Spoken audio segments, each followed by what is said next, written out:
नमस्कार साथीहरू, न्यासे हो। आज धेरै दिन पछाडि तपाईहरुलाई एउटा भिसा सम्बन्धी नै भिडियो बनाउन गइरहेको छु। यो चाहिँ विशेष गरी कोरियामा स्टुडेन्टहरुको लागि नै रिलेटेड छ।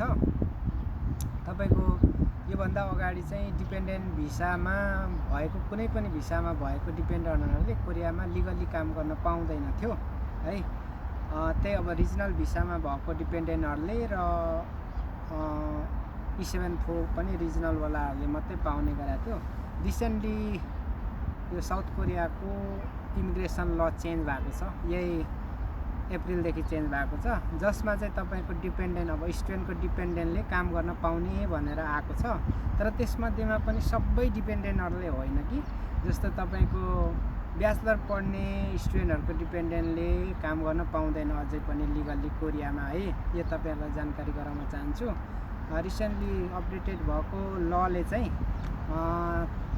मास्टर र पीएचडी मा भएको स्टुडेन्टहरुको डिपेन्डेन्टले चाहिँ अब चाहिँ लिगली जतिवटा काम पनि गर्न पाउने भएको छ। यो चाहिँ एउटा खुसीको कुरा हो है।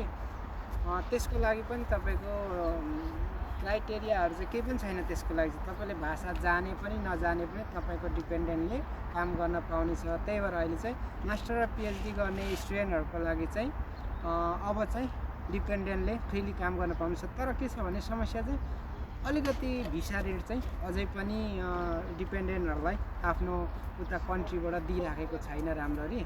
त्यसको लागि चाहिँ विभिन्न क्राइटेरियाहरु छ। त्यसमा चाहिँ तपाईको डिपेन्डेन्ट र तपाईलाई खाना बस्न 6 महिना पुग्ने चाहिँ सेङ्गल फी भन्छ, त्यसको चाहिँ एउटा निश्चित रकम तोकिएको छ। त्यो रकम छ छैन, त्यो तपाई क्यापेबल हुनुहुन्छ हुनुहुन्न भनेर चाहिँ चेक गर्छ। तर यदि तपाईले भिसा पाइसकेपछि डिपेन्डेन्ट कोरिया आइसक्नु भएपछि चाहिँ अब पीएचडी र मास्टरको विद्यार्थीको डिपेन्डेन्टहरुले चाहिँ फ्रीली काम गर्न पाउनुहुनेछ।